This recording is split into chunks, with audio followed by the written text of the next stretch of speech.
मूक यात्री। मुंबई का एक युवा टैक्सी ड्राइवर राहुल रात के अपने आखिरी सफर पर था। बाहर मूसलाधार बारिश हो रही थी, जिससे सड़कें फिसलन भरी और धुंधली हो गई थीं।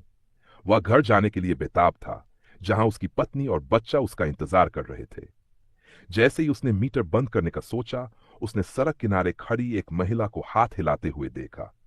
वह भीगी हुई साड़ी पहने थी। उसकी काली लंबी जुल्फें उसके चेहरे से चिपकी हुई थीं। कुछ अजीब सा एहसास हो रहा था, लेकिन राहुल ने उसे अनदेखा कर दिया। उसने टैक्सी रोकी और खिड़की नीचे की। मैडम, आपको कहां जाना है?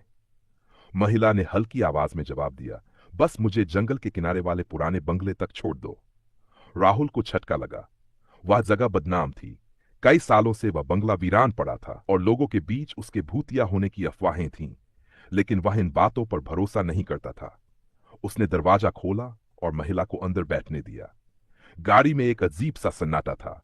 महिला पीछे की सीट पर बैठी थी, खिड़की की ओर मुंह किए। राहुल ने बातचीत करने की कोशिश की। इस समय वहां जाना थोड़ा अजीब नहीं है मैडम? क्या आप वहीं रहती हैं? कोई जवाब नहीं आया। बस बारिश की आवाज और बीच बीच में गरजती बिजली की गड़गड़ाहट सुनाई दे रही थी। राहुल ने रियर व्यू मिरर में देखा। महिला एकटक बाहर देख रही थी, उसका चेहरा बिना किसी भाव के। राहुल ने झिझकते हुए ड्राइविंग पर ध्यान केंद्रित किया। जैसे जैसे वे बंगले के करीब पहुंचे, सड़कें अंधेरे में डूबती गई। आखिरकार वह बंगले के सामने रुका। वह बंगला अभी वैसा ही डरावना और सुनसान था। उसने धीरे से कहा, मैडम, हम पहुंच गए। लेकिन जब उसने पीछे मुड़कर देखा तो सीट खाली थी। राहुल का दिल जोरों से धड़कने लगा। दरवाजा बंद था। कोई आहट भी नहीं आई थी। वह कहां गई? तभी उसकी नजर सीट पर पड़े एक छोटे से गीले पर्स पर गई।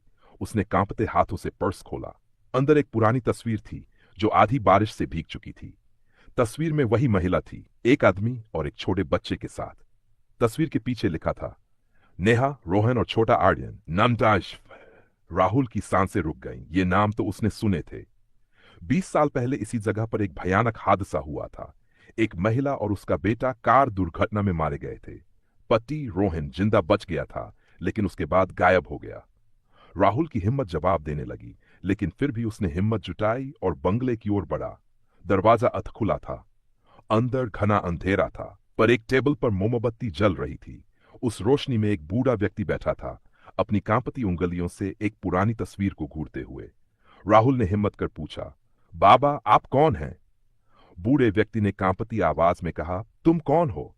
राहुल ने धीरे से पर्स तरफ रखा। ये शायद आपका है। बूढ़े की आंखें चौड़ी हो गई।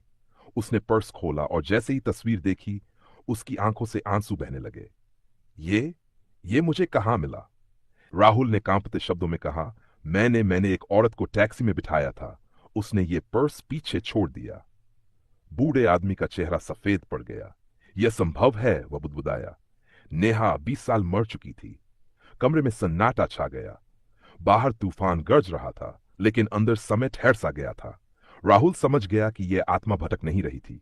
वह बस अपने प्यार को आखिरी बार उसके खोए हुए अतीत का एक टुकड़ा लौटाने आई थी। राहुल ने बिना कुछ कहे सिर झुका लिया और धीरे धीरे वहां से चला गया। उस रात उसे डर नहीं लग रहा था।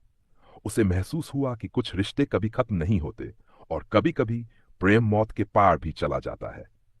कहानी की सीख, प्यार और पछतावा मृत्यु से भी परे होते हैं। जो लोग हमें छोड़ देते हैं, वे हमें सही राह दिखाने वापस आ सकते हैं। इसलिए कभी भी अपनों से जरूरी बातें कहने में देर ना करें और जीवन में आगे बढ़ने से डरे नहीं।